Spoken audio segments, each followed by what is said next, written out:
6 случаи на врсничко насилство забележени во оваа учебна година, истакна министерката за образование и наука Весна Јаневска.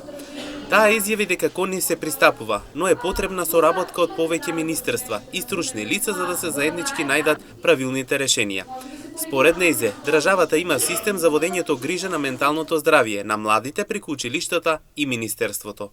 Државата има систем да води грижа за менталното здравје на младите преку училиштата и министерството исто така има педагошка служба која е вклучена во грижата за менталното здравје на младите.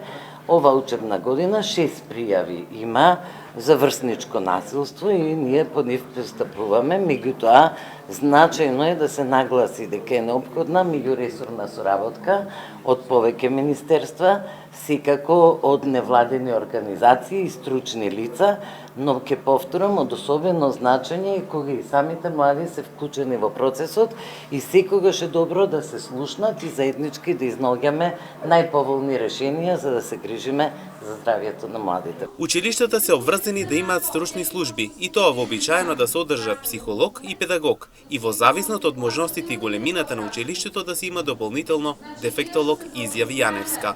Штата се обврзани да имаат стручни служби и тие вообичаено се одржат психолог и педагог, но може да бидат проширени и со дефектолог и со социјален работник во зависност од можностите и големината на училиштата.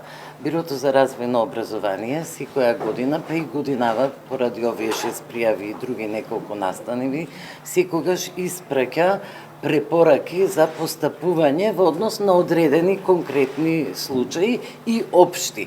Тие би требало службите изготвуваат годишен план за справување со одредени проблеми за одржување на менталното здравје на децата и по годишниот план во одредени часови, користејќи го и класниот час, треба да ги спроведат своите едукации и работа со учениците.